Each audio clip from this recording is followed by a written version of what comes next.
Hey guys, just wanted to give you a heads up. My audio may sound off this episode. When we finished recording, we realized I forgot to turn my microphone on. So the audio you're hearing is actually recorded right on my computer microphone. It wasn't bad enough to scrap this whole episode. And we talk about some great stuff about this Dracula movie. So we just wanted to give you a heads up and we'll have it fixed for next episode. Thank you and hope you enjoy. We're going to expand our weekly video segment to take you into the back shelves of your local video store, back where it says horror videos, and where kids are devouring some awful films that we call the video nasties. Are you freebasing? Inquiring minds want to know. I have to break free from this culture of mechanical reproductions and the thick incrustations dying on the surface. Fuck the prime time, bitch! Mom left in a fletch. The pain, I can assure you, will be exquisite.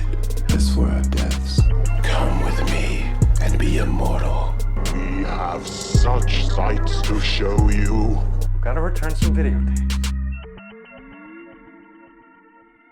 Hello, horror hounds, and welcome to the It Slays podcast. I'm your humble host, Rowan. And I'm Lucy's operating gal, Mike. And last but not least, it's Colton. And we are back for a black and white episode, this time. Not the Michael Jackson song. I mean, no, we could have that playing in the background.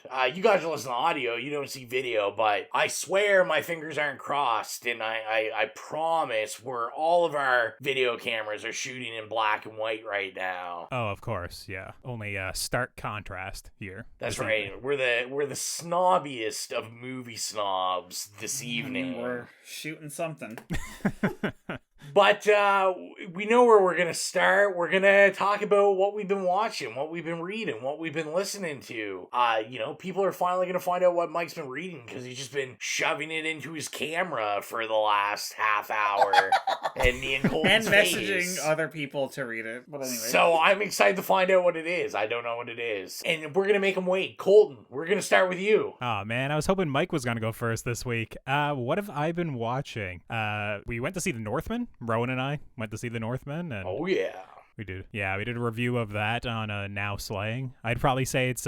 You know who didn't go see The Northman? Anybody else. I was gonna say, yeah, like very low box office returns and low downloads, I think, on our podcast as well. So no love for The Northman, I guess, and you're not getting much more love here. I think it's my least favorite of Robert Eggers' movies. It's still good, but... You know what's funny? Actually, the day that came out, I ran into our friend of the podcast, Willow, and her and her partner had just come from their viewing of it, and we talked about it for like 10 minutes, and I'm totally on board to go see it. Oh, did she like it? I wanted to see it anyway, but like talking to her about it really made me want to go see it. Okay, I don't think I saw like her Letterboxd review because I do follow her on Letterboxd. Mm-hmm. But yeah, I thought it was good. Just, you know, I love The Lighthouse. Lighthouse is a masterpiece for me. Of course, I think The Witch is great as well. But yeah, I was just a little bit let down by it. It's still worth seeing, of course, and I wish it did better than, I don't know, $12 million or $20 million, whatever it made overall now. Not a lot. Well, you know, its budget. They had the 17th Spider-Man movie in 12 months out, so how could you compete? Well, I think it was Morbius sucking up all the box office. Whatever, returns, some garbage comic book movie that, like, I can't even care about anymore. Yeah. I say this as somebody who literally saw every MCU movie from the beginning in theaters. Yeah. I have to throw that out there. I'm not like a hater. I think we've reached cultural saturation at this point. Yeah, so if you want to send all your hate mail directly to Mike, you can go right ahead and do that for any of our MCU fans. At Jacobian Tragedy on all social media outlets. Perfect. Please, I welcome your DMs. Feed me your salt. I love sodium. But yeah, other than The Northman, I did a double feature this afternoon of Sonic the Hedgehog 2 and The Bad Guys, which are two like children's movies. Oh my God, you saw The Bad Guys! I did. Amazing. Yeah, and I'm not lying. I think both the movies were actually good, which is pretty surprising because Sonic the Hedgehog 1 I thought was like okay, you know, I thought it was gonna be absolutely awful, and it was actually all right. So The sequel I thought was even better. It was very wholesome. I love Tails in the movie. He's a great sidekick. And the bad guys, it's shocked me. It's very like reminiscent of like any like heist movies you've seen, like, you know, the Ocean's movies, or it also has like a bit of Tarantino in it, which is weird for a kids movie. But I mean, like, it starts in a diner with two people talking about how they're gonna rob a bank, and like, you know, my god, that's brilliant. Like holding up the diner and stuff, and it's all done in like one take. Which obviously it's animated, but they're putting a lot of work into like the camera work and whatnot. It's really good. I was shocked by the bad guys. It's a very good kids movie, and my theater was like half packed in the middle of the afternoon as well. So hopefully it's doing well for itself on a Tuesday. Yeah, I know, right? I mean, usually here on Tuesday nights, like for cheap night, you get like sold out showings. But yeah, in the middle of the afternoon, I think it was like 2:00 or something. So yeah, that was pretty great. Other than that, I saw The Devil, which is I don't know if you guys are familiar with it. I've heard of it. Yeah, it's a pretty like extreme Korean thriller movie. It's very gory, which I think Rowan would probably appreciate. Like, there was a couple of like really good effects in it that had me kind of like squirm a little bit. Nice. But essentially it's about a serial killer that hunts women in Korea and kind of like just disposes of their bodies and whatnot. So essentially the hook of the story is just someone's fiance gets murdered, and he's just like, well, fuck this guy, I'm gonna track him down and torture him myself, essentially, right? So it's a very, very grim Korean, like I said, revenge thriller. But yeah, it was really good. It has great reviews. I'm not like, breaking any new ground. Everybody already loves this everywhere. But no, I enjoyed it as well. So yeah, I guess a couple of things I didn't enjoy too much. After last week's episode, or our last episode, I felt like the need to watch Cabaret and Repo, the genetic opera, because I felt like a little bit at odds. I felt like I was getting attacked from all sides because these two movies kept getting thrown back in my face that I never saw Repo, or whenever I'd bring up La La Land, I didn't see Cabaret. So I wound up choosing Cabaret for my weekly like movie night, and like we were excited to watch it, and I don't know what it is, but after like 2 hours, however long it is, we were so deflated. Like neither of us enjoyed it very much at all. And I know Mike's a huge Liza Minnelli fan, but she didn't really do much for me in the movie, which might be sacrilegious to say, but I feel like she was just kind of coked out for a lot of the movie, which maybe that's of the times, but yeah, I don't know. It wasn't for me. Well, just so Mike everybody seems like he knows, wants to jump in. Yeah. No, I was gonna say, just so everybody knows, we talked about it before recording, and I've already forgiven you. It's fine. The divorce papers have been shredded. It's fine. Yeah, it was the type of thing where I honestly went into the movie expecting to like it, or even like love it, because it does have a lot of praise online. It does have a lot of Oscar nominations. But see, and that's the thing, when you go into a movie with like kind of inflated expectations, like I just saw it randomly, I was like, oh, this sounds kind of cool, so I totally get that, like, being set up for a movie can be like a very tragic experience. Yeah, it can be detrimental to it at times, for sure. And like your passion for the movie obviously had me excited to see it, and then my friend who I watched the movie with, she's a huge fan of musicals, so obviously she knew about Cabaret. And I loved it, I think, as I told you, because it was not your typical movie musical. So yeah, it is different. Like you were comparing it to La La Land, which is very fair in the fact that like both of them don't have a whole lot of music in the movie, or a lot of musical numbers like singing. And I think this movie only had 6 or 7 songs, so that was fair. I think one of the things I was kind of the most disappointed about the movie is that the backdrop of World War II isn't like super prominent in the movie until probably about the last half hour or so. It is very much just like a love triangle that's almost kind of like a love square, or like a love triangle that goes both ways, for a good portion of the movie that I didn't find quite as intriguing. But yeah, I mean, it was the type of thing where when I watched it, I was like, I think that might be one of the worst musicals I've seen. But then I watched Repo a week later. Okay, I don't know whether to like take that in a good way or a bad way, but I'll take it. No. It's a bad way. I know probably some of our listeners are big fans of Repo. We covered it on the podcast before I was involved. And it was the type of movie, like, after I finished watching it, I had to go and download your guys' episode and re-listen to it again to basically see, like, what did I miss? Because it was the type of thing where I was like, nobody can sing in this movie musical. All of the lyrics were like written by a 12-year-old. They had like no symbolism or no like metaphor. There was nothing to it. It was all just blunt. There was no coherent narrative. It was just strung together with these expository comic book scenes. And then it was also like, it just looked all so cheap. Like, it all was so visually unappealing to me the entire time that, like, honestly, it was a chore to sit through. I have nothing good to say about the movie, so. While I agree with your critique, I just want to say, I have one thing to say, and it's that no musical has subtle symbolism. Dude. All the fucking songs are straightforward trash. Okay, you're saying no subtle symbolism, which maybe that is like a misspoke on my half, but like Sweeney Todd last episode has loads of wordplay and lots of like double entendres. Wordplay. Okay, gotcha. Yeah, and gotcha. You know, there is like other ways to say things other than like I'm gonna make a hole and fuck it, like, you know, or whatever. Like that is a direct quote from Repo. I'm pretty sure one of the songs. Like it is all very blunt. And it is not clever whatsoever. That was the thing. I like the straightforwardness. I think that's why I love Repo. It's very straightforward. It's very much like it's hot. And I will say, like Mike, we already discussed this at the beginning of the podcast, so everyone can know that me and Colton haven't worked out our differences, and fuck him. No, we're still we did though. Me and Colton did, so we're fine. It's just the two of them you have to worry about. Yeah, like the only good thing, I guess, I said I have absolutely nothing good to say about the movie. What I'll say is Night Surgeon was okay. It was probably the most competent song in the movie, and I forget what the main guy's name is. It Anthony Head? Is that correct? Anthony Stewart Head, Ash. Yeah, so I think he can sing if it's in a very specific register, and I think that song is definitely structured to kind of be to his advantage. He is pretty good in that song. And I will say Sarah Brightman, who Mike was basically saying, like, you better not say anything bad about her. I will admit, her opera like number near the end of the movie, I was surprised by. I was like, okay, this is another part that is competent for sure. But I mean, you know, when they save that till the end, because it's like an apex.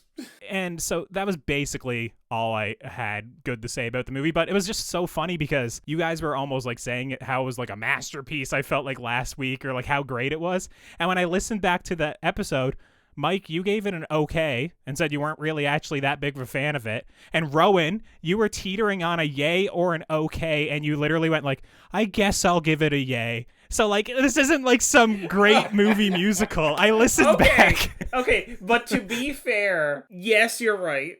But in that context, I'm placing it next to Sweeney Todd, which I really didn't enjoy, largely because Johnny Depp was in it. So there we go. That's all I have to say. But what I'm going to say is you rated them both the same on the show. They both got okays from yeah. So, and, but and I said this in my letterboxd, as you saw. Yeah, one of them had Sarah Brightman and one of them didn't. So that is true. But they both had Anthony Stewart Head. Weirdly. Oh yeah, I forgot. Yeah, he has a cameo. That kind of just clicked into me. It's weird. Repo is a rewatchable, and it's a rewatchable okay. That's why. So I will say this: I am going to give, and as I said, I don't even remember if I said it during the recording or before or after at this point, but I did have technical issues while I was watching Sweeney Todd. I am willing to give Sweeney Todd another chance. I will give up another 2 hours of my time and rewatch that when I can fully experience it with like good sound and, you know, like kind of like watch it like it's meant to be watched, essentially. So stay tuned. I may have a mea culpa moment coming up in the near future. Who knows? What I'll say is I'm not as mature as Mike, so I'm not giving up another 90 minutes of my life to rewatch Repo.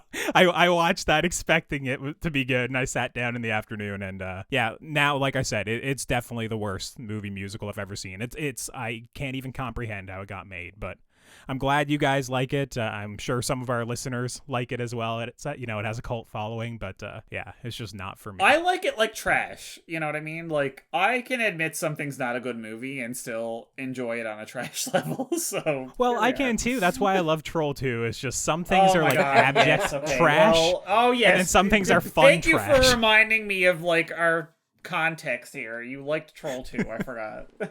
Yeah. But anyways, so I've now watched I know a lot not to take this seriously at all. But But yeah, I know. I've watched a lot else besides that, but you know, I don't want to take up the entire show. I don't want to pull a Rowan, so I'll throw it over the mic. What have you been watching or consuming recently? Okay, so first of all, I need to maybe throw some shade at Rowan Exilia. Oh no. Oh no. Who both texted me about this goddamn Netflix show, The Ultimatum. Oh. This yeah, that's garbage, like right up your alley, isn't it? What I'm gonna call... Oh, yes, it's right up... Yeah, listen, it is right up my alley because it's complete fucking trash, and you know I love my trash. But it's this just absolute hetero nonsense. Like, I'm watching it going... What the fucking hell am I watching? Who are these people? Who are these 22-year-olds giving each other marriage ultimatums? 22. Like, you barely graduated out of university. Like, why are you? Yeah.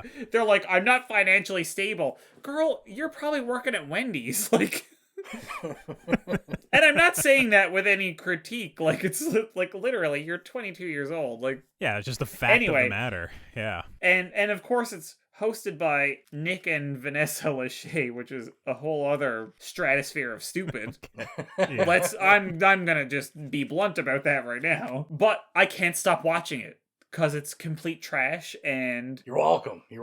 the two of them, they both they were like tag teaming me. It was like one would text me and tell me to watch it, and then the other one would be like, oh yeah, here's what I think about it, and you have to watch it and you're gonna love it. So anyway, I've been watching that sort of against my own free will, but now I'm addicted to it because it's garbage, and I love watching garbage while I'm eating at work. So there we go. But other than that, you know, I've been consuming my Real Housewives. Shut your traps. Listen, every week it's going to be the same thing. I'm on New Jersey right now. I'm on season 4. We're going through it. But my main thing I want to talk about, which Ro alluded to earlier, and I just knocked some stuff over, is they re-released a classique rock and roll memoir just in time for her being dead. It's Be My Baby by the legend, the icon herself, Miss Ronnie Spector, who you may know as the voice of the Ronettes, aka the greatest song of all time, Be My Baby. And it's about her career and her life and her insane relationship with Phil Spector. And she unfortunately passed away in January, devastatingly. But actually it's funny because I thought they pushed this out to cash in on her death, but they were apparently going to re-release it anyway, and they got Keith Richards to do an introduction to it because he was friends with her, and it was dated in 2021, so it was before she died. So it was just sad coincidence. Yeah, it was sad coincidence that they had this underway anyway. I've been looking for a copy of this for years. They currently, before this came out, were selling it like $150 for a beat-up paperback. So when this came out, I was on cloud 9. So I'm reading that now, and I'm actually chewing through it, and it's wonderful. So if you like rock and roll memoirs, if you like girl groups, if you like women involved with a lot of crazy men, like, totally give it a whirl. Also, stream the Ronettes and Ronnie Spector. And that's pretty much all I've been consuming for the last 2 weeks. Ro, what about you? I'm trying to think. I was trying to remember, but I don't think I talked about it when we did Sweeney Todd, that I watched Metal Lords on Netflix. No, I don't think so. No. I thought it was pretty good. Anyone that knows me knows I am a massive Nick and Nora fan.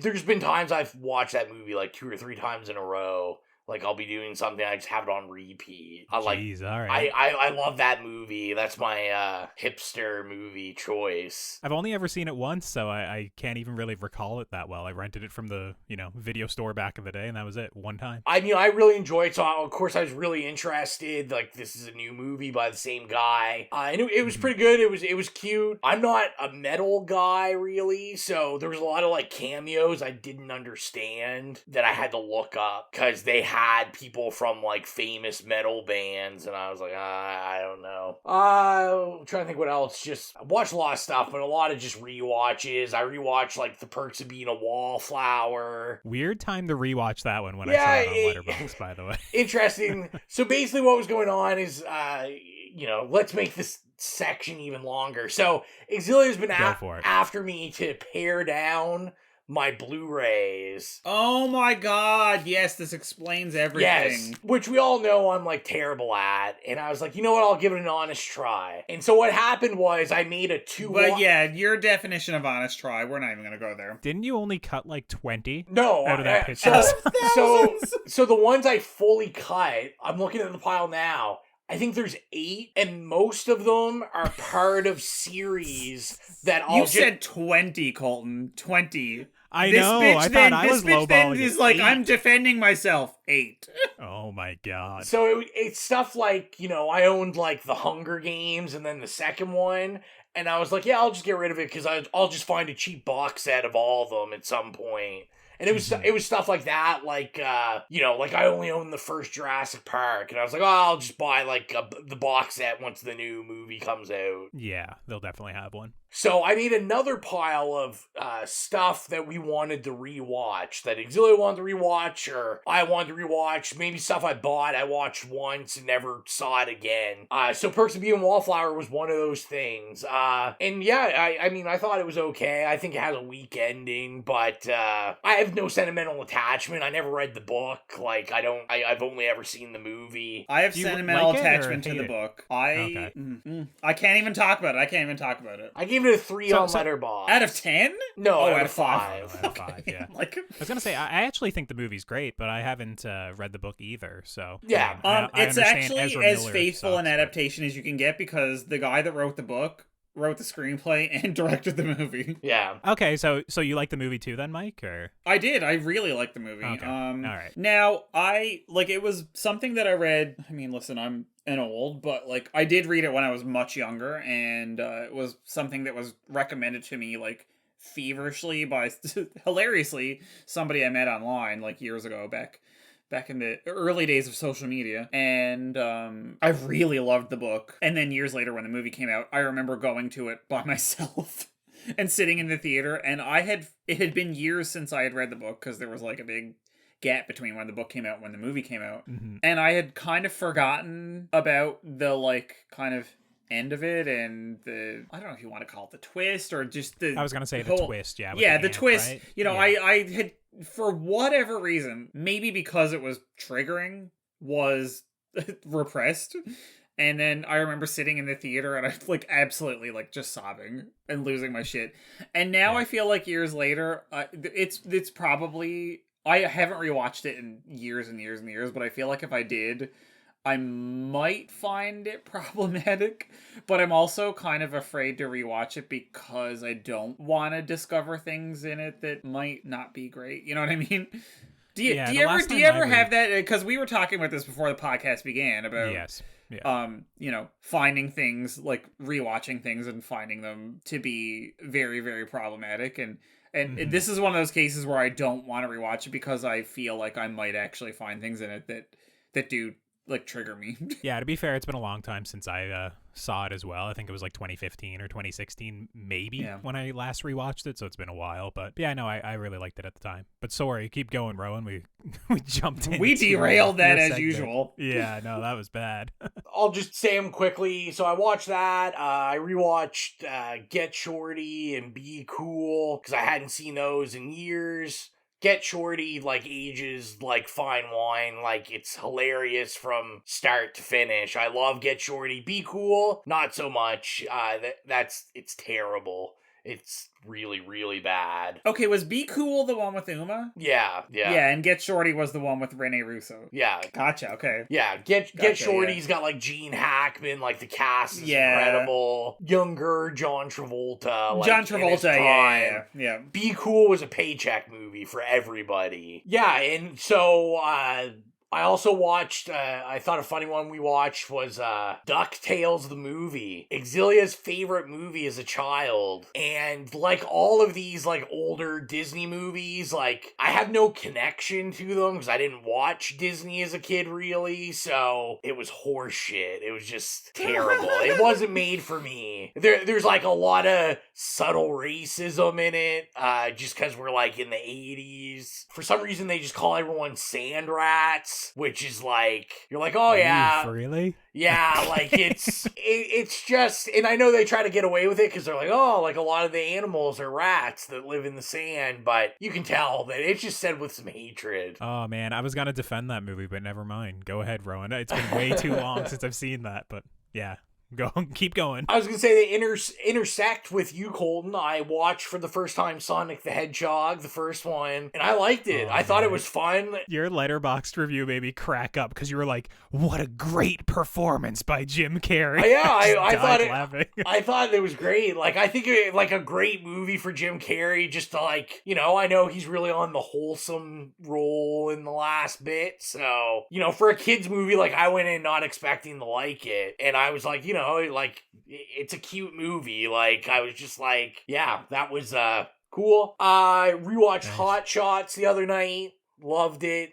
I messaged both of you guys about it. Hot Shots. I was gonna say that, like, I've never been prouder of you. Loved it. I'm like, how do I not own this movie? Like, every time I see it, I love it. You know, if you haven't seen Hot Shots, it's a National Lampoon type movie, but it's making like fun of Naked Gun. Yeah, that kind of vein. It's just Top Gun, except actually good and super funny. Yes, because it stars Charlie Sheen instead of Tom Cruise. Yeah, both extremely problematic. I was gonna say, is that an upgrade or I don't know. It's not an upgrade, but it's a lateral move. It's a lateral move. They're both pieces of shit, but yeah. And then my last two, I watched Casper: A Spirited Beginning. I had bought it on VHS because I own all the Casper stuff on VHS, and it was dog shit. This was the movie that came out immediately, like a year after the big budget Casper. I didn't realize big budget Casper didn't make any money, really. So basically Universal immediately sold the rights to Saban, and I mean, we all know what that means. So it went direct to video. There's random gratuitous shots of all the kids playing with their Power Rangers figures. It's a paycheck movie. Like, there's like Rodney Dangerfield, Pauly Shore. It's just anyone in the direct to video market just made an appearance, bad jokes. It wasn't good. And the only thing I really wanted to kind of emphasize was, so I watched District 9 for the first time. The first person left in the world that hadn't seen District 9. I remember this coming out like it was like a phenomenon, like... Oh yeah, yeah. It was very big when it came out. I had thought about rewatching it simply because when Demonic came out, which was Neil Blomkamp's newest movie, I actually did, I didn't like love that movie, but I liked some of the ideas in it, some of the atmosphere in it, so I was kind of interested. I was like, I gotta go see District 9, and I came across it for like $2 at like Value Village, like on Blu-ray, and I was like, sure. And I didn't hate it. I was actually pretty surprised. At first I was like, oh, I feel like this is gonna be pretty bad, and then as it went on, I was into it. That movie had a great marketing campaign where essentially it was just all the trailers looked like found footage. Yeah. It had like a mockumentary campaign. I remember when I saw it, I was blown away by the movie, just because I think it was like a pretty low budget movie at the time, despite having all these, you know, these prawns, the aliens, and they got some pretty big like energy weapons and whatnot in the movie with some crazy gore effects that, when that movie first came out, I watched it, I think I like pirated it and burned it off on a DVD, watched it in like shit quality. Oh my god, but, big mood. Yeah, no, it was just like we were having a movie night, right? Had the friends over, had it pirated, throw it up on the TV, and I loved that movie, but I haven't seen it since probably 2009, 2010, whenever it came out. And like, you know, I didn't see it back then, but I'd say it aged pretty well. Like, I was like, these aliens are gonna look like dog shit, and it really doesn't look that bad. I was like, this is actually awesome. Pretty impressive. I was pretty pumped to see that, but I think that is all I will talk about today, so we can get into Dracula from 1931. We'll get in the trailer, and we'll come back with that suckalicious bio. I am Dracula. There have been numerous remakes, but none have captured the gothic terror of the original. I bid you welcome. Bela Lugosi is Dracula. Dracula was directed by Todd Browning and written by Garrett Ford, and the story is as follows. After hypnotizing a British soldier named Renfield, the dashing and mysterious Count Dracula takes up residence in London. Oh, London, not London. London. London calling. Sucking the blood of young women and turning them into vampires. When he sets his sights on Mina, the daughter of a prominent doctor, vampire hunter Van Helsing will stop at nothing to put an end to the Count's never-ending bloodlust. So, we have to ask the question, is this your first time seeing Dracula from 1931, or are you not telling the audience? Are you a vampire and you actually saw this in the theater when it came out? Ooh. Let's start with you, Mike. Well, I am 400 years old. You don't look a day over $3.99. But thank you. I can always count on you to compliment. I still, for some weird reason, even though I'm 399 wink wink years old, I have never seen this. I'm gonna call it the OG iteration of Dracula. Like let's face it, this was like the first, like, you know, there have been many iterations over the years even before this, but this was like the one. This was like the pop cultural milestone, and I just feel like so awful that I had actually never seen it, because I actually watched this with a friend of mine earlier, and I was saying how I've read the book twice and I really love it. I've seen dozens of iterations of it over the years. You know, your Bram Stoker's Draculas, your, you know, Dracula Dead and Loving It, and, you know, Dracula 2000 and blah, blah, blah, and, you know, whatever. Like, there's just far too many named Dracula episodes of TV, like Buffy and everything. But for whatever reason, never saw the iconic, you know, career-making, genre-making, let's face it, Bela Lugosi version. Let me correct you there. As someone that watched 8 million featurettes, there was an argument that it's Bela Lugosi.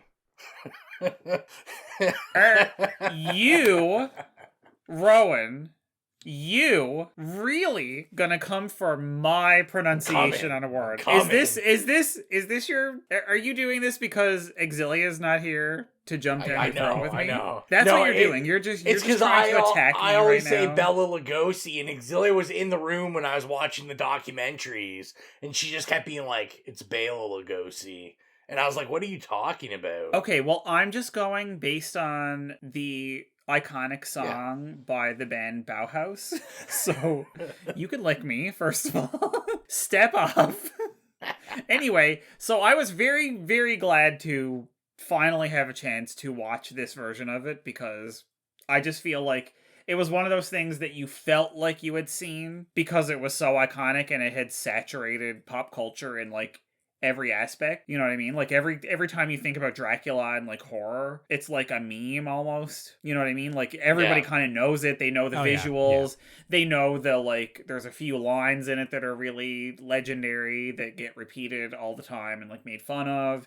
So it was really nice to actually just sit down and watch the OG sort of, like, crystallized version that pretty much everything since the 30s has come from. So that's my experience with this, which was not at all until today, and I loved it. So spoiler alert. Spoilers, yeah. No, I'm very much the same thing, Mike. Obviously, the Universal monsters are very well known. I've seen Frankenstein and Bride of Frankenstein, but other than that, I haven't seen, you know, The Invisible Man or Creature from the Black Lagoon, and no, I haven't seen Bela Lugosi's Dracula.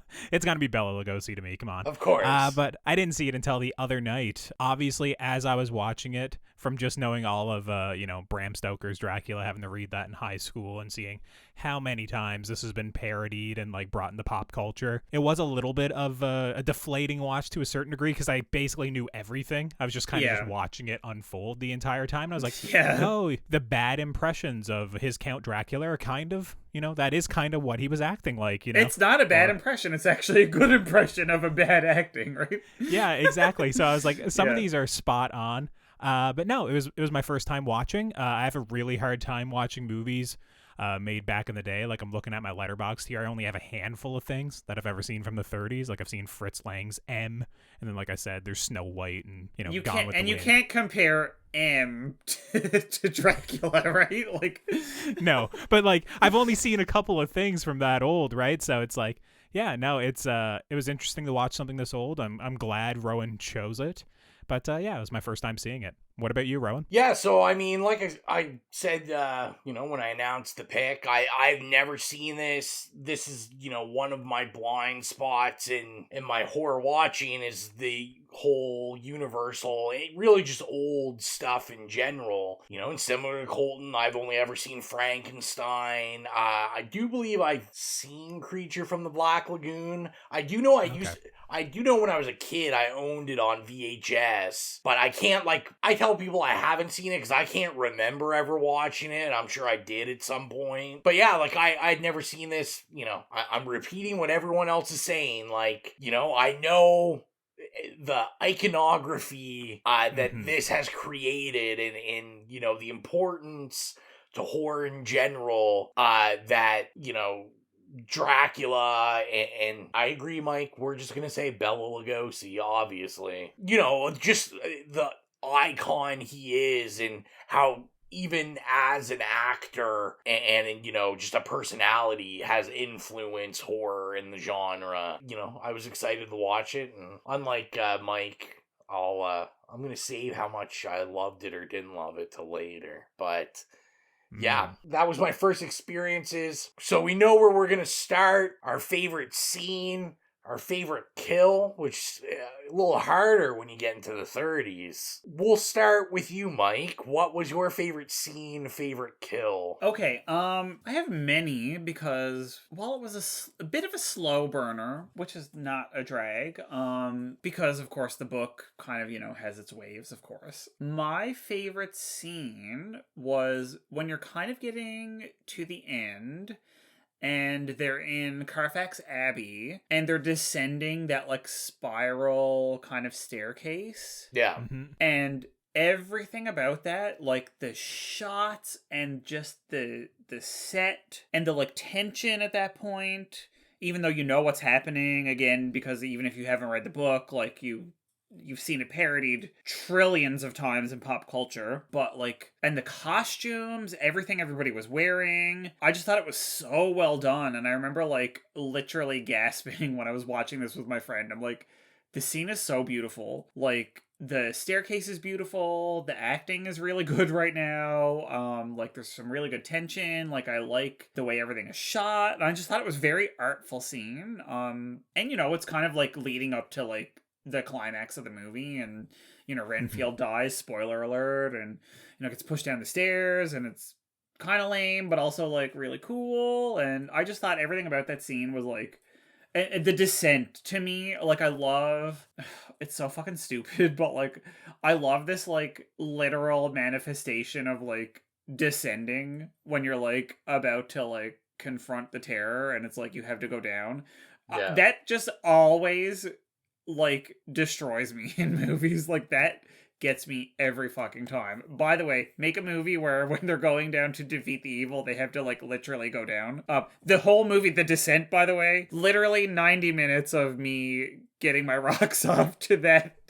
But I just love it. I love it, and I guess that to me is why I love that scene. I just think everything about it is really beautiful and well done, and it's well shot, and for 1931, I was just looking at it and I'm like, this is wonderful. I love it. It's not really a kill scene, although it leads up to one. So I don't know. What do you think, Colton? Here's your pick. Yeah, I think the Renfield when he dies, that would probably be my second favorite scene. For me, when I was watching this movie, the first I think about 30 minutes, basically when we're leading up to get to London. Yeah. I think that part of the movie is literally spellbinding. I was telling Rowan that I have no notes for this movie at all because it was kind of the first 30 to 40 minutes I was just watching, kind of dazzled by it. Yep. And then by the end I was kind of okay, I don't really have anything to make notes of. I was it's fine, I could probably remember whatever I need to discuss. But I would probably say the most the image that's in my head the most is when they land in London and the ship is just everyone on the ship isn't really there, and they open up the doors to go down beneath, and Renfield is at the bottom of the stairs kind of looking up at, I guess, the policemen or whoever's on the boat inspecting it. I love that shot of him below decks looking up at them. Yeah. Once again, doesn't involve a kill per se, but that's probably the image in the movie that kind of stands in my mind Yeah. the most, other than just some beautiful backdrops or the staircase scene, as Mike already said. I'd say Renfield, like below decks, is probably my favorite shot / little scene for sure. I feel like we both are like in love with those set pieces, and yes, you know, I think that's like also sort of a like manifestation of the way they shot movies at the time, and you know, like with the painted backdrops and stuff. It was so funny because I was watching this with somebody who does not watch a lot of old movies, and he said, like, I kept saying, oh my god, like, I love the scene, I love the shots, I love the set and the backdrop. And I remember at one point he went, it kind of looks like they're acting in front of paintings. And I was like, they are. See, you don't realize. Right? But I just thought that was so cool because it's like it has that painterly, artistic, static feel to it, which is kind of cool because like you're acting, it's like movement in front of stasis, which is like, I don't know, it's like something that you don't really get these days.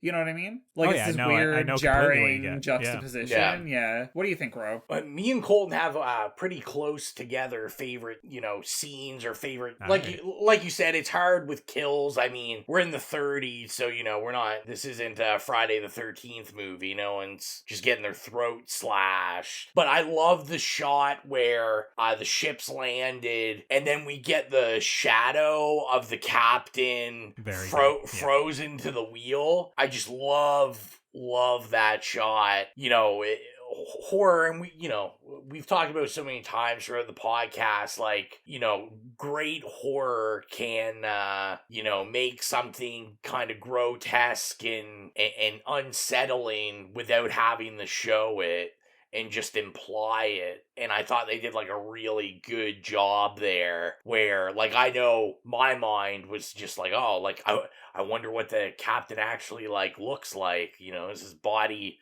drained, and like, but you never get to see it, so your mind's just like, because you can tell by the, you know, the cops are saying like how horrifying it is, and just I love everything about that scene. Yeah, by not showing it, you're like, your mind is left to run wild, right, and just fill it in yourself. That's why sometimes with horror movies it's better just not to show the monster or the presence or whatever it is at all, right? Because kind of once you show it, it kind of relieves the tension. Whereas in this, obviously, it was a part of the times. They couldn't show like just gory kills and whatnot on screen, but they definitely do a good job of still building up tension without showing the explicit deaths for sure. Yeah, it works in its favor. Like, you know, you got to look at it. It's like, obviously, they didn't have the means and the technology and the budget and all that, but like, holy shit, it fucking works. Like, it really works. Like, I was watching it and they kept, you know, having everybody faint and then cut away, and it's like, you know, they just got turned to a vampire, you know what I mean, after like the first time.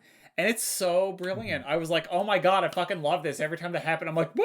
Like, I was like literally like squeeing like a kid. Like, I'm like, oh my god, she's a vampire now, you know what I mean? And it was, I just like, it's so artfully done. Like, I know, and again, it's like making art out of your limitations. It's like taking your limitations and going, we can work with this, and I feel like they worked with it.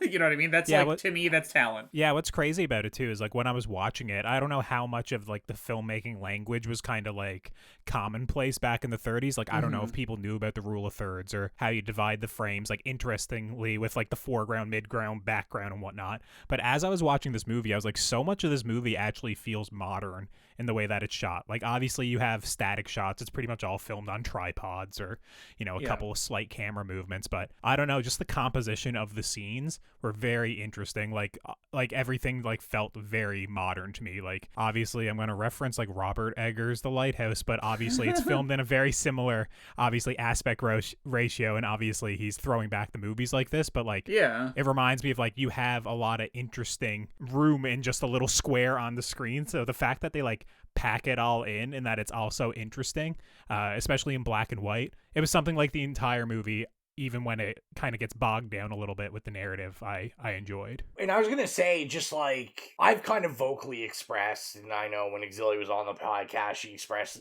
like, I'm never really that excited to watch, like, a black and white old movie in general, you know, let alone a horror movie. And like you, Colton, like, when I was watching it, I was just like, it's like, this movie slaps. Like, I was like... Yeah, I was surprised, yeah. Yeah, like, and I don't know if it was like, you know, I have a newer... I was watching on, like, one of the newer Blu-ray releases, so it looked really good, and it sounded really good, and I was just like, yeah, surprised like you how modern everything felt, and I was just, you know, like, wow, like, there's shots and stuff that people are still using, and, you know, these guys, you know, invented, essentially.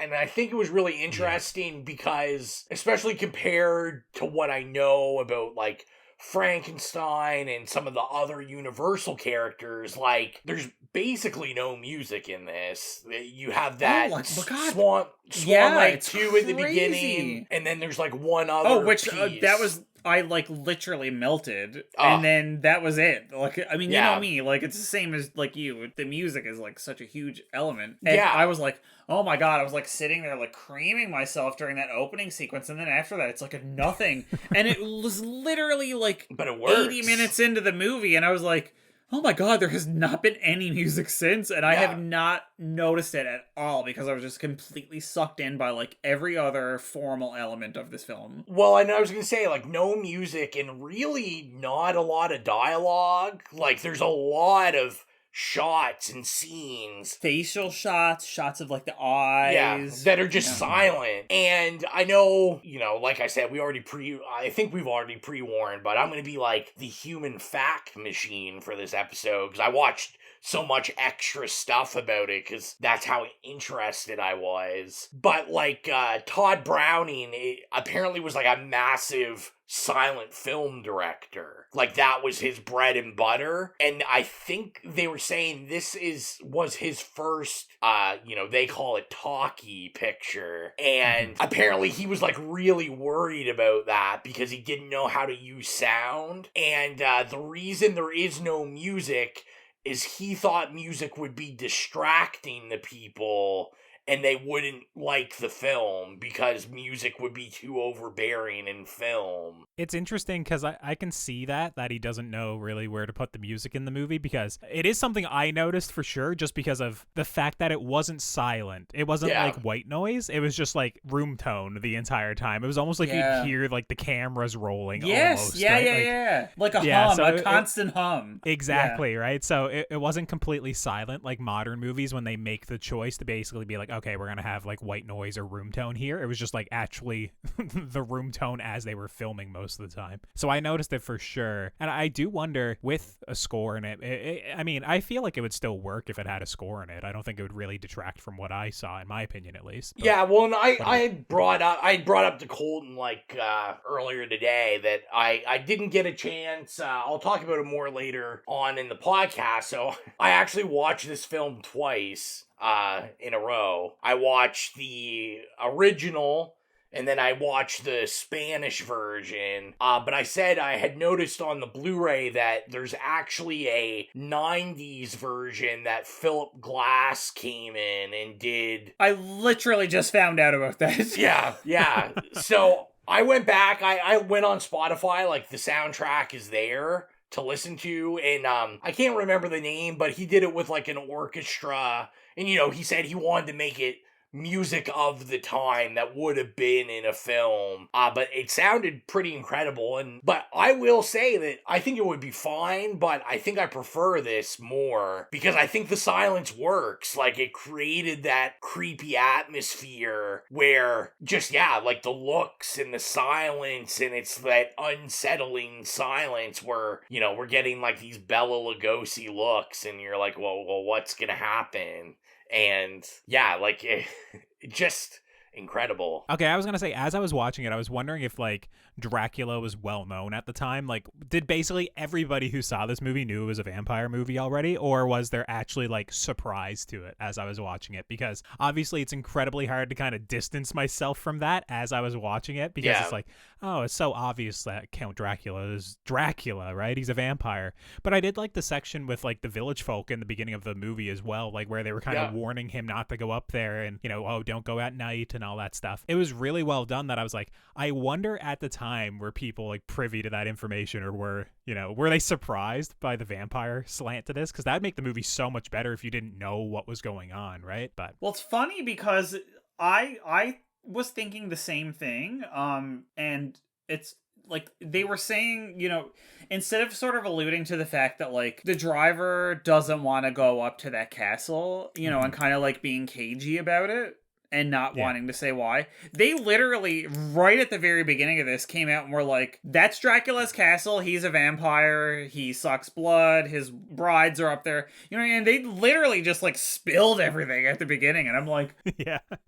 Wow, like I was not expecting that. Like I was literally waiting for it to be like a half hour into the movie before there was any even allusion to the fact that, Dracula's a vampire, but they like literally just, to quote an old friend of mine, blew their wad too soon. Like right at the beginning, they just like blew their wad. They were like, here we go.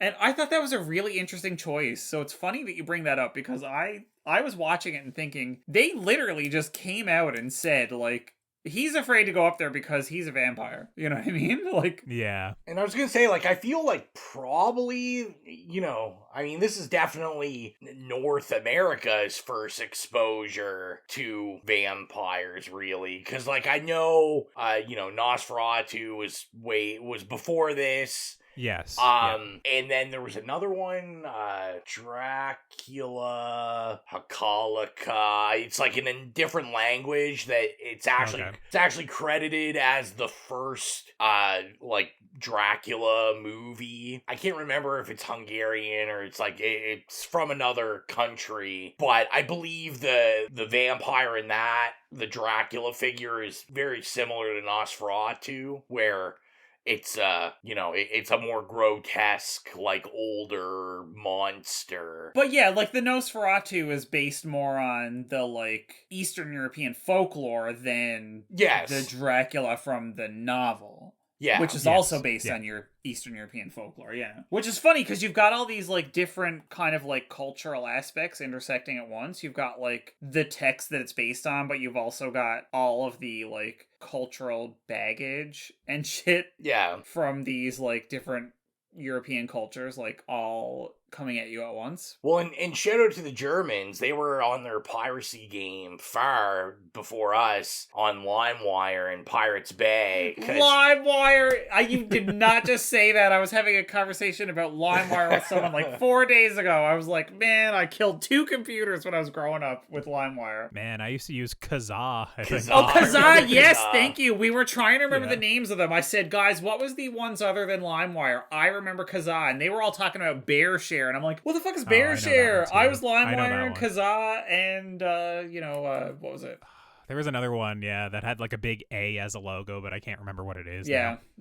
Well, I was going to say, because like I didn't realize until I was watching the documentaries and stuff, so like the Germans had like 0 rights to do Nosferatu. They just like straight up jacked it from Dracula. And apparently that was why, like, for a long time, like, apparently Nosferatu, like, you couldn't see, because they got shut down, because they got sued, just because they had 0 rights to it. So is it an adaptation of Stoker's novel, Nosferatu? I'm not familiar enough with it. I've never seen it. Yeah, from my understanding, that's basically where they got, like, their source material from, and then... Oh, okay. They basically got caught. They got caught pirating, and they got the email sent to them, cease and desist. For a while, it got shut down. So this was, like, kind of a big deal, because this was the first, like, legitimate, leasing of Dracula, which, like, then there's so many, like, cases about, like, how Dracula kind of, like, pilfered from other cultural... Yeah. It's just such... I say this because, unfortunately, and thank God for you guys, it was a million years ago, I took a, quote, Gothic literature course with North America's #1, actually, apparently the world's #1 Dracula scholar. The whole course, it was about Gothic literature, but, like, literally it was all about Dracula. We read Dracula and, like, Vampire Lestat and Salem's Lot and all these other things. But, like, we learned all about... We did John Polidori's the Vampire with a Y, Vampire YRE. Yeah. And that was written the same weekend that Mary Shelley's Frankenstein was written. He was, I want to say it was Shelley's like doctor, Percy Shelley's doctor. And when they all went away on that like crazy, what I like to refer to as Mary Shelley's Quaaludes weekend, where they just did drugs and like made up crazy like stories. Apparently, like that came out before Bram Stoker's Dracula, and was sort of one of the it was again based on European folklore and legend, but like that was one of the direct influences of Bram Stoker on Dracula. And so then you have these things where it's like it's just such a tangled web of like what influenced every vampire property. Obviously you're looking at everything as influenced by the novel Dracula by Bram Stoker, but also you have these other things that Bram Stoker was influenced by, and it's just this huge web of like fuckery. And thank God, I keep thinking this, thank God it was before fucking copyright laws. Yeah. Because it's a mess, but at least it's a mess that you could go, who cares? Whereas now it's like legally everyone would be like, we're ticking all the little fucking boxes of every little thing that's similar. Like, who fucking cares? It's this story that like transcends culture and place and time and somehow manages to like infiltrate every weird element of like pop culture. Like it's on The Simpsons, it's on comedy movies, it's in horror movies, like it's literally just everywhere. Oh yeah, this was everywhere. That's what I was saying as I was watching it. I just knew so much of the movie through like cultural osmosis. Like I don't even know if it's one of those movies where I've seen so much footage from it. It's just like I've seen so many scenes just parodied or like put off in different ways or in different movies or referenced, right? Like it's just like I watched Salem's Lot within the last year, and it's just like, oh, this shot is very much like referencing like Dracula from 1931 that we just watched, right? It was just like everything in the movie felt familiar in a good way most of the time, but also in a like a damn, I wish I didn't see everything else. I wish I watched this first in a way, right? Because you feel tired of it before you actually watch it. Exactly. Yeah. Yes, 100%. You're like, it's like when you're watching it and you're like, oh, cool, this is where that came from. And you're like, okay, anyway, like I've already seen this 20 times. Yeah, it's like when you watch like a modern rom-com. Like, I don't know, if you've never seen a rom-com before and then you watch it and you're like surprised by like the meet cute moment or how they broke up halfway through and they got back together at the end. It's like, yeah, but like that's obviously established from rom-coms back like 50 years ago, right? So you go and watch one of those and you know every single beat of it, and it doesn't really, you don't care about it anymore because you've seen 100 other rom-coms, it's kind of like I wish I just saw the grandfather like Dracula 1931 before I saw all these other things reference it and parody it, because it, like I said, it is a good performance by Bela Lugosi, but it's also like, damn, I've seen it like made fun of so many times that when I was watching the movie it was hard to always like pay attention to it. You can't take it seriously. Exactly. I was like, is this a good performance actually, or like what is this, just because I've seen it so many times? Like even like what is it, like Count Chocula or like the Count in like Sesame Street and whatnot, right? It's just like it's literally been there since I've been a child, right? Like it's just like, damn, and all their impressions were pretty spot on too, which was the crazy part. And I was gonna say, I think too, like if you're like us and you're listening to the episode and you just watch the movie, like one of my big shocks watching it, as you said, Mike, like I think a lot of us have read the book and was coming into this not knowing that this was more based off the play than the book. Well, I mean, because the opening scene in the book and the subsequent, like the later adaptations like Bram Stoker and stuff, it's like the Jonathan Harker, but like you kind of go back in time in this one and it starts with Renfield. I remember I was talking to my friend and I was like, this is a like weird Jonathan Harker, and then he's like Renfield, and I was like, Renfield? I was surprised by that too. I actually said, I was like, holy shit. Like I literally said, okay, so I'm not going to tell you that most of my notes have to do with Dracula being a top and everybody around him being a bottom, because of course any vampire tale is very sexual, and I was looking at this as like kind of a queer, like I was just doing like watching with my friend. Personally, I was doing a queer reading of it. And I said, Jonathan Harker is a Nelly Bottom. And then I had to make an amendment to it. I was like, Renfield with like 5 question marks afterwards. I was like, I totally thought, because they didn't say his name until, the end of the, and as Colton said, it's a stunning opening sequence. It really is. It's a really, really, really good opening sequence. Like right until he gets into the castle and essentially Dracula, like, takes him, right? Yeah. But like when he's going through the like village and everything, like, holy fuck, like that is such an amazing opening. But like it mirrors the opening of like the novel and all of the adaptations since then, but like it flipped it and it totally like fucked me up. And that was really good in a way, because I was like, damn, that's Renfield, you know what I mean? And one of the few surprises, for sure. Yeah, it was this weird, somehow a like 90-year-old movie managed to still pull the wool out from under me. Like and I don't think it was on purpose, but like because of the cultural osmosis and having read the book and everything, I was expecting one thing, and damn, they like totally fucking fucked me over.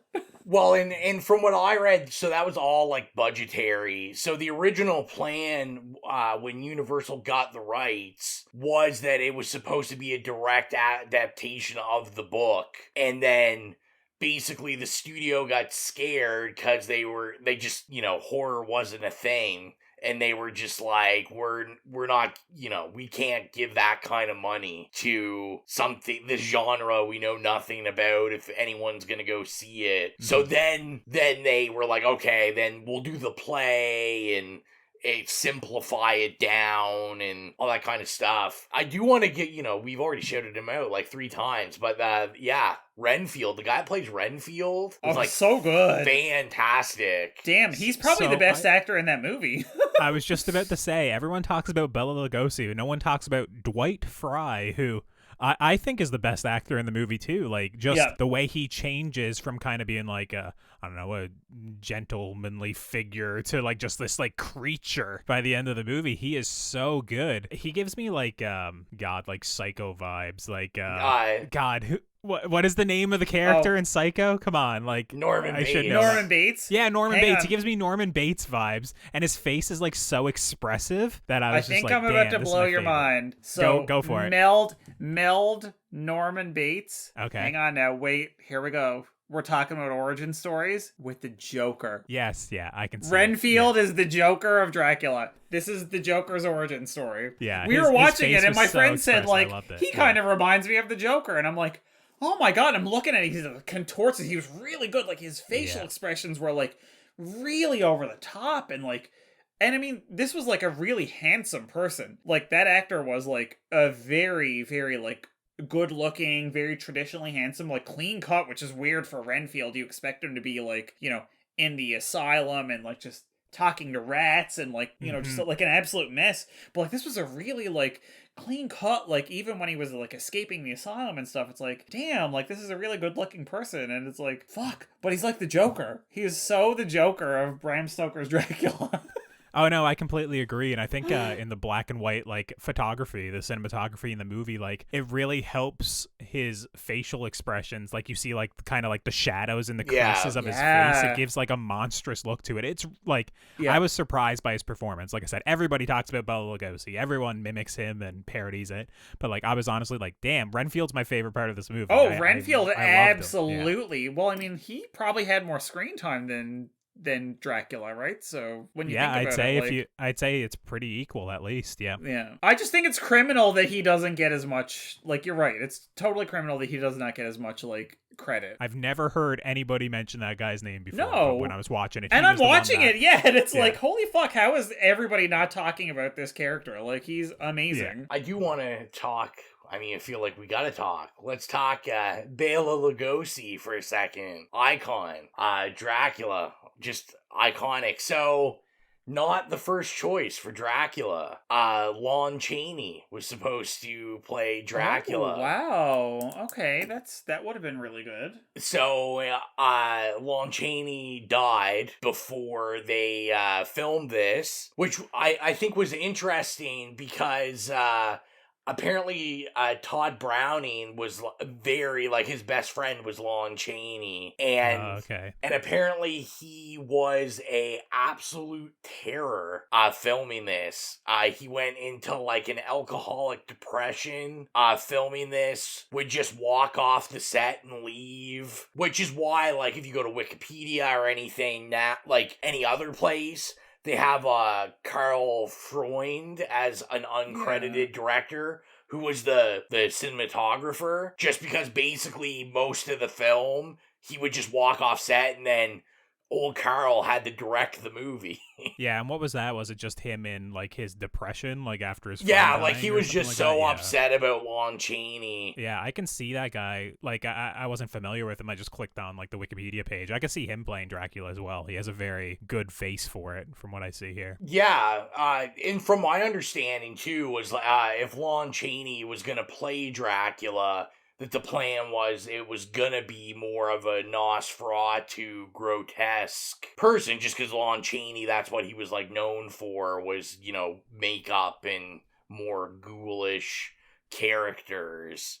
Which I think, you know, like a lot of the movie magic, right? I think it's just, like, dumb luck that he, you know, died. Because, like I said, I did want to talk about, you know, Bela Lugosi obviously is, like, you know, the biggest icon from this movie, and, like, you know, I probably safe to say, like, top 3 biggest horror icons of all time. Like, when you see him, you know it's Dracula. Like, even just pictures of him in his normal life, he looks like Dracula. Yeah, as I was watching it, though, like, we've already kind of touched on it a little bit, where I couldn't determine always if it was a good performance or not, just because of, you know, just how iconic it is. When I was watching it, it did almost seem like a performance from, like, the silent era, though. It was definitely like really over the top, like, just like the hand movements and, like, the creeping, you know, towards people and whatnot. It is, like, very silly in retrospect, like, knowing what we know nowadays, but at the time I bet it really worked.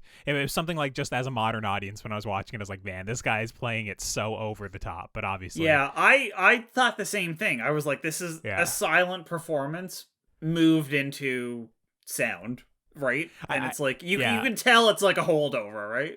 And interestingly enough, this was his second time playing Dracula, because he actually played Dracula in the stage play before they made the movie. And since Lon Chaney died, he had basically been, like, fighting for this role, and he's like, listen, I already played Dracula, like, on stage.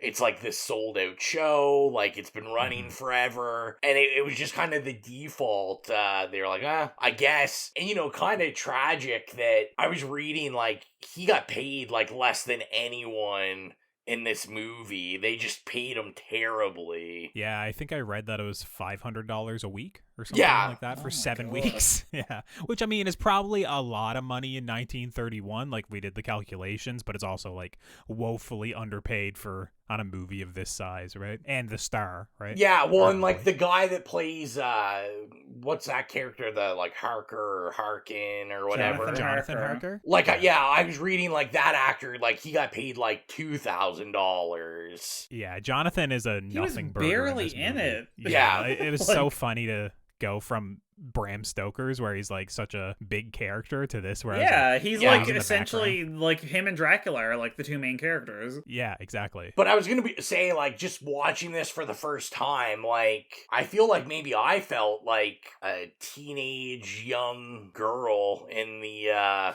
1930s, because Bella with the sex appeal, like, Bella was pretty hot for the day. Okay, honestly, we did have that conversation too, and it was like, Bela Lugosi could get it. I mean, sometimes when he was a bit over the top with the, like, facial expressions, it was like, this is a bit cornball. But again, if you look at it from, like, this is obviously transitioning from, like, the silent era, you know, I mean, everybody in it was really good looking. Like, honestly, like, Jonathan was, you know, they were all a bit, like, fey or whatever, but, like, you know, they were all handsome, and, like, Mina and Lucy were, like, you know, just, like, gorgeous. Oh my god. And fucking Mina's, we have to talk about Mina's wardrobe. Every scene, she was wearing a new beautiful, like, nightgown or, like, this beautiful gauzy dress, and it's like, fuck.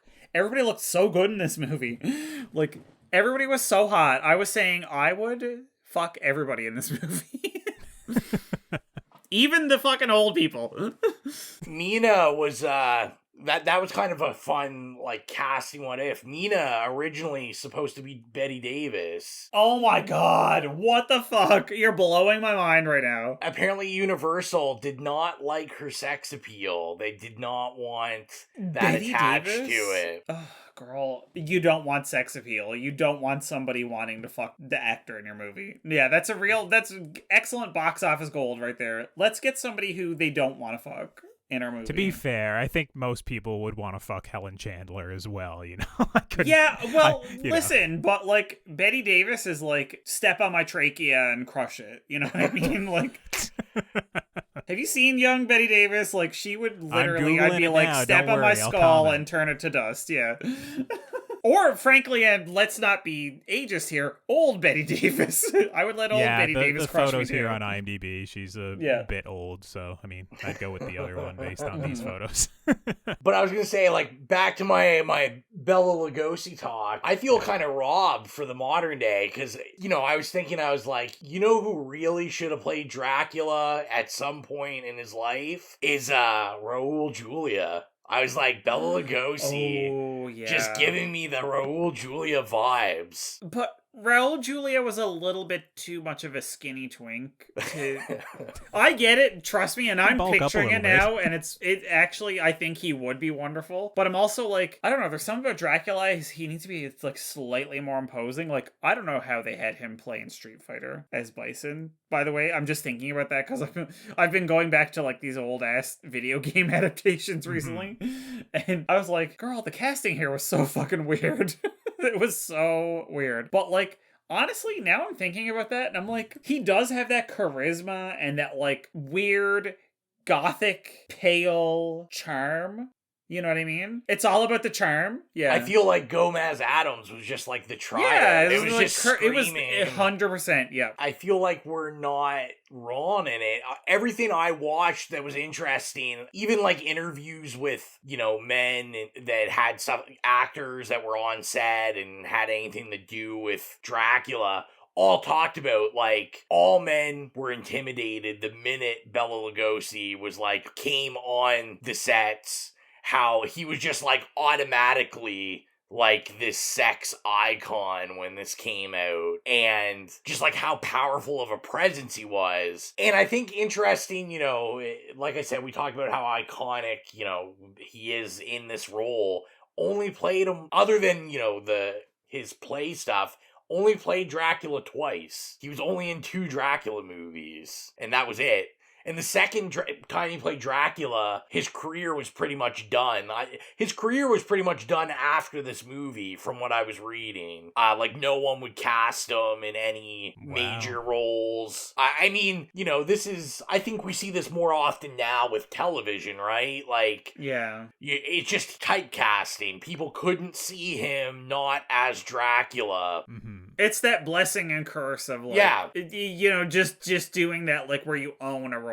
Yeah, he had a lot of issues. He came back, they brought him back for the Abbott and Costello Dracula movie. Yeah. That's the only other time he played him. And of course, he was, like, older then. So, you know, he had aged quite a bit. I was going to say another interesting kind of what if, Boris Karloff claims that he actually was supposed to play Dracula. So what I didn't know was apparently Bela Lugosi and Boris Karloff, like, not fans of each other. They basically were like, you know, if they had Twitter and Instagram, they would just be firing shots every day at each other.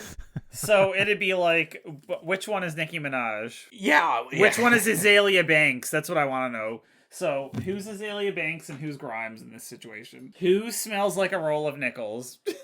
Bela Lugosi, after this, screen tested for Frankenstein. Oh. And apparently was like laughed out of competition. People were like, nah, like he doesn't look good in makeup. And his entire career until he died, apparently he just publicly always stated that the only reason Boris Karloff was Frankenstein was because that he turned it down. That Boris Karloff should thank him every day for his career. Wow. Yeah, some interesting 1930s beef. It's like I was in watching a hip-hop beef go down. That's real beef if it can last for 90 years. Right? People are still discussing it. You know, another thing I wanted to, to talk a bit about, because we briefly brought it up, was just like the iconography of this, like bats, the staircases, cobwebs.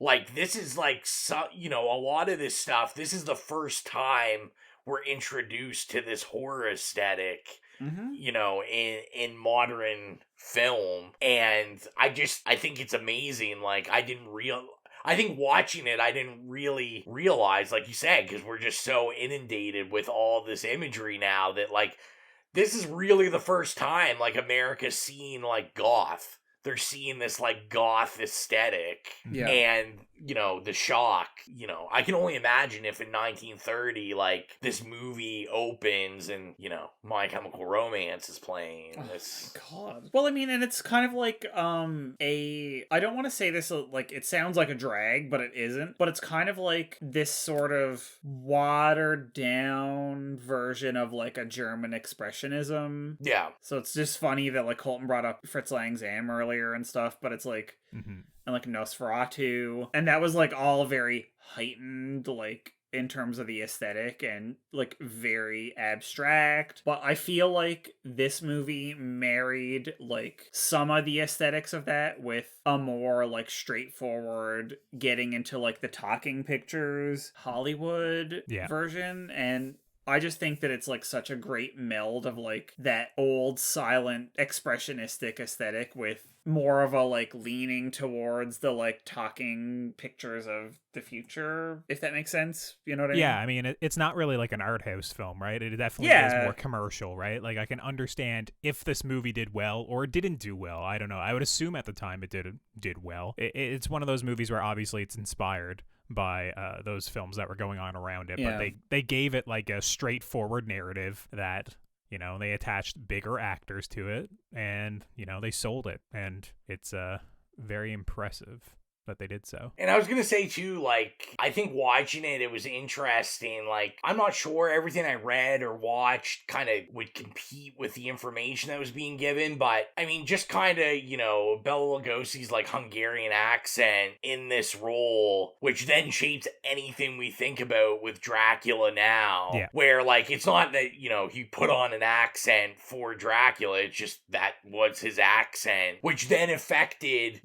like his speech. Like when the infamous scene with, he's pouring the wine and he's like, I don't drink any. And then there's like the long pause and he's like, wine, which it seems to me like what a lot of, people discuss that I saw was that a lot of his pauses were because he wasn't awesome at English yet. And that he basically phonetically wrote out the script. That's a weird one, because that almost seems like there was an intentional pause for either comedic effect or for the reason, like, obviously he drinks blood, right? Yeah. So that's weird if that was just, like, poor delivery on his part that happened, because I thought that was completely intentional. But yeah, like I said, I just think it's so interesting that something that's just so, commonplace, like you brought up, like Count Chocula, Chocula talks in this like Hungarian accent, and it's just not like this conscious choice that's written down, and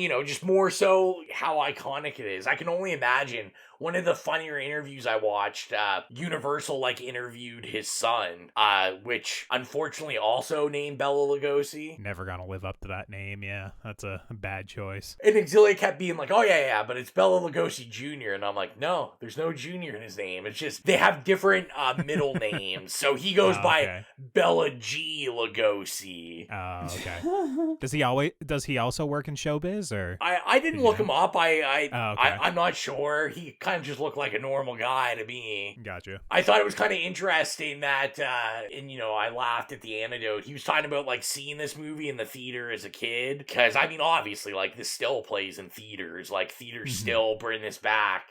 And he's just, like, talking about, you know, his friends and, like, they'd go, his classmates would all go. And he was, like, talking about remembering his classmates, like, hiding behind chairs because they were scared to death. And then him just being like, what? Like, that's my dad. It was, like, the typical, like, that's my lame dad. Why are you guys scared of my dad? And I was like, I can only imagine, like, being the son of, like, someone with this iconic of a character. It would be like Robert Englund, like, having a son and you know, being like, nightmare, yeah, this is just my dad. He sounds like that every day. I'm more surprised by people actually being afraid of this movie. I guess I can see it back in the 30s where there was nothing like this existed. But when I was watching it was just, like, so quaint by modern comparisons, you know, seeing, like, the plastic bat, you know, the rubber bat being pulled up and down, or, you know, when they look outside and you see the carriages being directed by the bat with the horses and stuff. It was all just, like, it just made me smile. I was like, oh man, just simpler times. We didn't need to, like, decapitate anyone. And it's funny to hear you talk about how, like, you're glad, like, there was restraint in the movie, or that there was, you know, that it was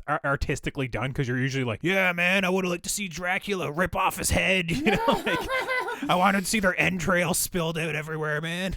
I mean, I kind of discounted at points. No one cut a hole and fucked it, so I was very disappointed. I did have a question specifically for you, Colton. Yeah. Did this version of Dracula, was this the blueprint for all Netflix horror movie releases? Coming in at that cool 1 hour and 17 minutes. They got right down to business. Yeah, I wonder, you know, I don't think it had a 10-minute credit sequence at the end, you know, to kind of inflate the runtime like all the Netflix horror movies. But I mean, I was happy that I was only 70 minutes. We haven't really talked about any negatives of the movie at all.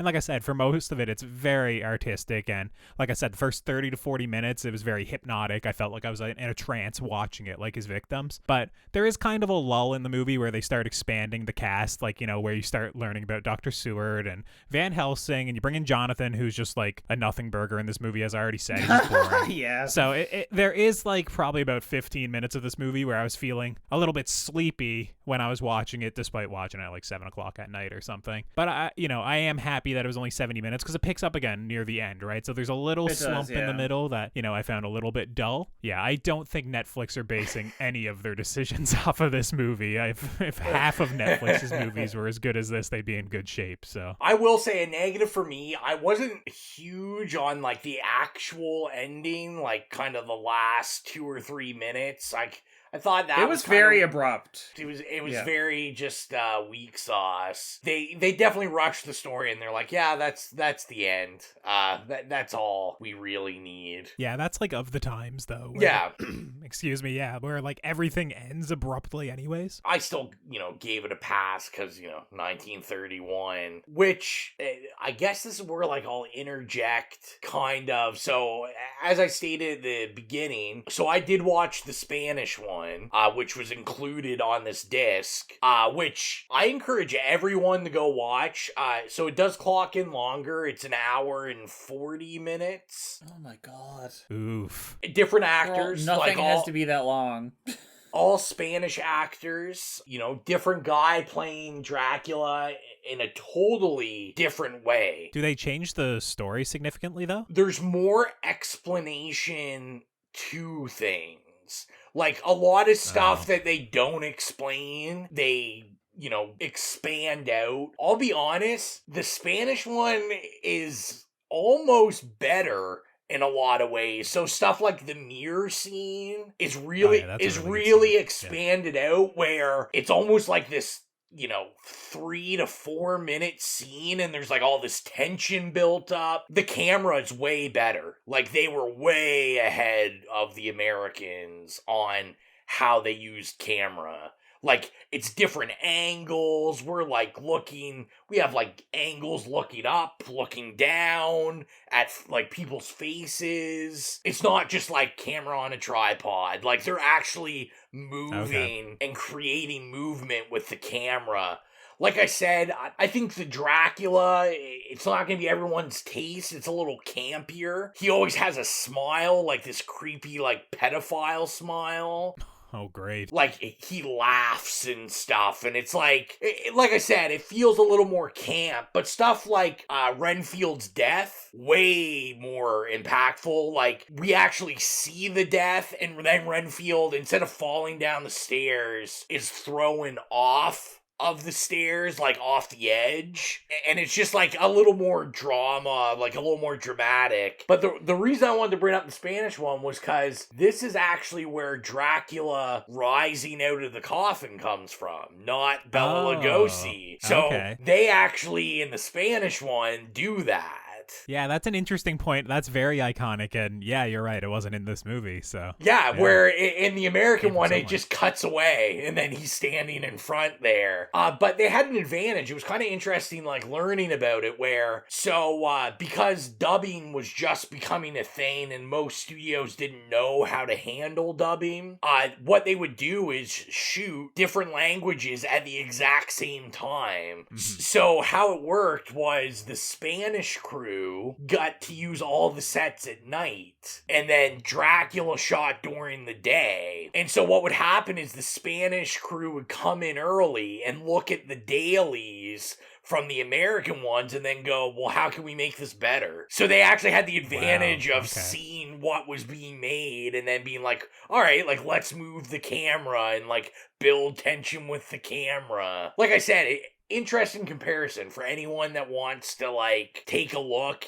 And the hour 40 actually, I felt almost exactly the same as the hour 17. It was that much better shot that I was more interested in it. Yeah, it's interesting that you say that. The way you're describing it makes it seem like it might be more interesting to me, but if there's not really anything else to the story, it winds up being like it's a half hour longer, and if they don't add anything, if it's just longer shots, I don't know, right? Like, I obviously I do like the cinematography and the shot composition and whatnot of this one, but it's I don't know if that's enough to make me check it out. I do like that it's not dubbed, though, because that's a whole reason why I have so much problems with a lot of Italian horror movies, like the Dario Argento stuff. I have a really hard time when the mouth doesn't match up with the vocals, the dialogue. It's really distracting to me. And anyone that's worried, I'll let you know that in the Spanish one, there's still armadillos that should be rats. So...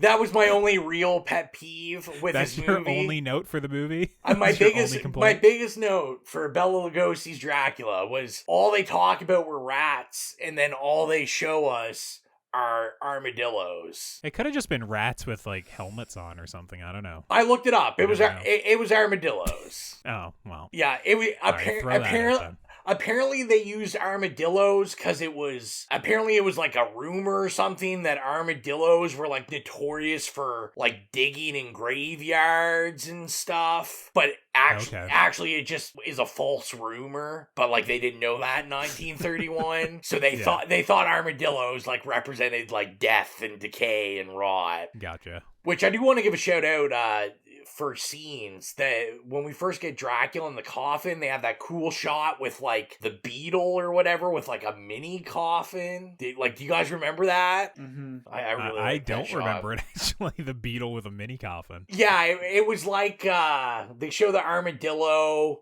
like, coming out, and then like they shoot, it's just the ground, it's like this coffin that's like this, no one can see me, but it's just like tiny, and then there's like this like cockroach beetle that climbs on it. It's like the size of this little coffin. Oh, wow. No, I missed that. It's like a really quick shot. It's like half a second, and I was just like, oh, that's kind of like funny and cool. Do you guys have any other like major notes you want to hit on it? No, for me, we hit on everything. I'm just glad we gave Renfield his due as well as Bela Lugosi. God, I can't even say his name anymore. You got me all fucked up. Yeah, Bela Lugosi. But no, I mean, as long as we talked about Renfield, I'm good. Yeah, I feel that was kind of my main point too, was Renfield, just icon of the movie. Mm-hmm. Yeah, and I mean, there's lots of, I'll never discourage anybody. I'm sure there's lots of, YouTube videos, everything on, this movie's been talked about so much, and you get to hear three guys that just saw it. So, well, if we're comfortable with going into rating it, we'll do that. So if you are new to the program, our rating system is nay, okay, yay, or slay. Colton,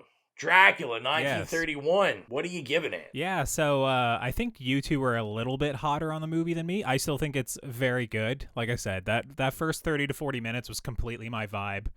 Like I said, once we get into London, it slows down a little bit. I'm not sure if we needed all these characters or we need to spend quite as much time with some of them. Although that mirror scene is great, so I did forget about that when I was saying that. But yeah, I'm gonna give it a yay. For me, like obviously it's iconic.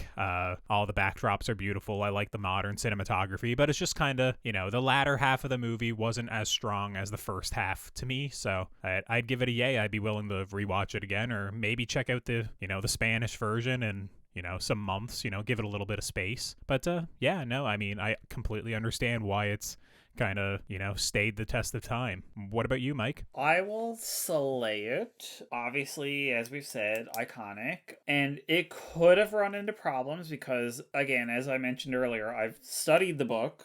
So I understand that there was a lot of content that they just simply, for many reasons, mostly technical limitations at the time because it was the 30s, did not include. And I feel like this was a wonderful hour and 15 minutes. You could have easily made it over 2 hours and included a lot more, and it still would have been like a really great movie. But I was actually really happy with the trimmings and like adjustments and adaptations that they made with the source material. At times it can be a little bit jarring, because they don't show like Dracula like actually turning anybody. They show them fainting and then cut to them like a day or two later with like holes in their neck. You know what I mean? And that can be a bit, there were actually times when like at one point like the maid passed out and I sort of like wasn't really paying attention. I'm like, oh, haha, she did a really good job at falling on the floor. And then it wasn't until later on when she was like very clearly a vampire, and I'm like, oh yeah, I forgot that she got turned.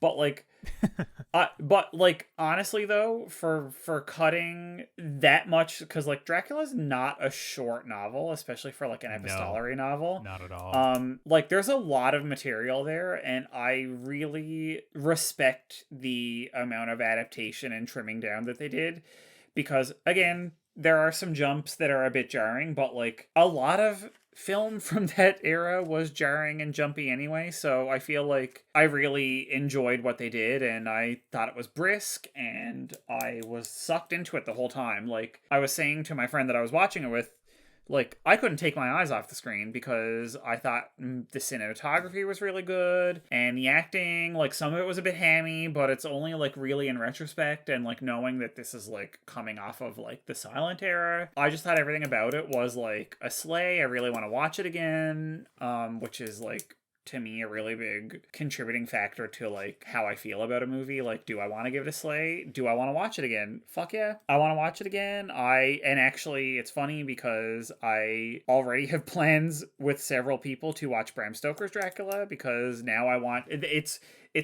prompted me to go back and like revisit all these other adaptations of the story, which to me is like the ultimate test of how good is it. It's like it prompts me to want to like delve deeper into the lore and the legend. So what do you think, Rob? Yeah, I'm gonna give it a slay also. I like really had a fun time with this. I followed the It Slays cardinal rule. I did watch this in the evening last night. Good. Finally, you didn't watch it at like 10 o'clock in the morning. Yeah, so although I will say when I watched the Spanish one, it was becoming dawn, which also was a great setting for black and white. But yeah, I had a lot of fun. It blew by. Like the hour and 17 17. Really, I appreciated the length. Like Colton said, there is some spots that it kind of dips, but they make up for it. There's always things in it I feel that are worth looking at. And, I'll quickly in this spot mention, because we didn't mention the review, I also enjoyed, the groundskeeper, who's, kind of our,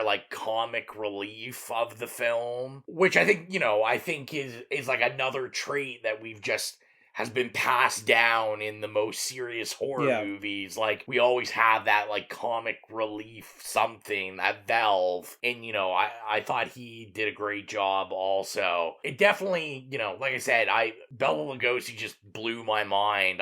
I'm waiting the next It Slays podcast t-shirt. I think it should just be a t-shirt that says, Bela Lugosi is my daddy. Okay, no, listen. Missed opportunity. So, again, talking about the iconic, legendary Bauhaus song, Bela Lugosi's Dead, it should just say, Bela Lugosi's dad. Oh, yeah, there you go. Hello, come there on. you go. Bela Lugosi is dead. I like that one. $1 million idea. $1 million idea. Listen. Leave the marketing to me, okay? Swing and a miss, Rowan. Swing and a miss. Swing and a miss. Swinging at the side of a barn and just absolutely missing. Now, if only we could make t-shirts, we would be millionaires. Or at least we'd sell one of them. But yeah, I'll give it a slay. Like I said, I loved it. I loved it so much, I had told Exilia, I was like, I know you hate black and white, but we're definitely going to sit down and watch this, because I was like, it's good. I think you'll enjoy it. So like Mike, I'm going to share this with all I can. Anyone I know that hasn't seen this, I'm going to make sure their eyes are on it. So yeah, I think that's pretty fair. Pretty strong yay and 2 slays. I don't think you're gonna get probably much better than that. So we told you what our opinion was on it. We asked you what your opinion was, and only one person cared about Dracula from 1931, which didn't surprise me whatsoever, I'm gonna be honest. Feel most people are too cool for school with this one, and you guys need to go back to school. But one guy that is cool, Christopher from our favorite podcast, Every Horror Movie on Netflix, wrote. Yes. And said, first half is fire, second half is boring. Dude, yeah, we're on the same page pretty much. Maybe a little bit harsh. I don't know if I'd say all of it's boring, but I get the There's the a lag. gist. There's a lag, yes. Yeah, I get it. Yeah, there's definitely a lag going on there. So, yeah, thank you for writing in. That nothingness you hear behind me is yet again our empty voicemail machine. Shameful. I tried to shame people. You guys are shy. It's okay. I'm scared because once the floodgates open, I feel then we're like, people just stop calling us. Well, if you do want to call us in the future, you can do so at 1902-418-8620. Reach our horrific hotline. And if you're afraid that one of us are going to pick up or something, all it does is it rings once and goes straight to voicemail. So, you're not going to accidentally get any of us. And if you fuck up your message, just call again, we'll just delete the bad one, So that's where you can reach us at. And I guess if you'd like to follow us on our socials, you can always do so at It Slays Podcast. You can find us on Instagram, Facebook, Twitter, Slasher, Letterboxd, basically everything. If it at all has a chance of reaching an audience, we're probably on there. So yeah, just give us a follow at It Slays Podcast.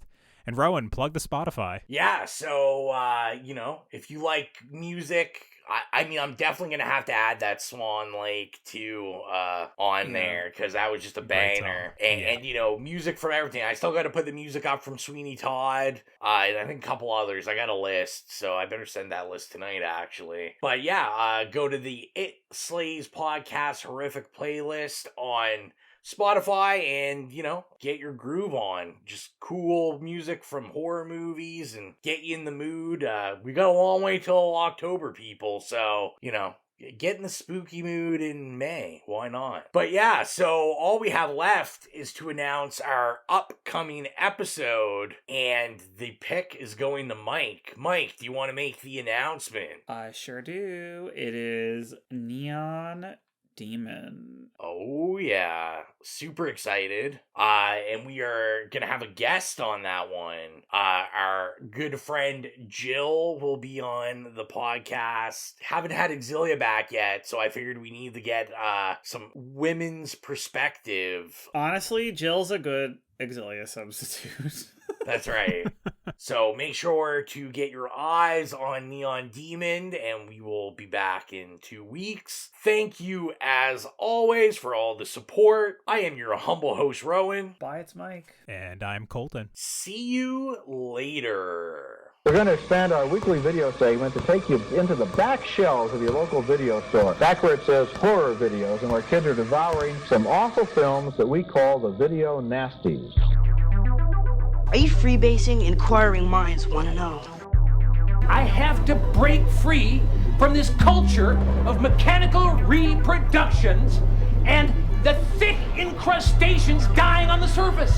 From the prime time, bitch! On with the new Fletch. The pain, I can assure you, will be exquisite. As for our deaths, come with me and be immortal. We have such sights to show you. Gotta return some videotapes.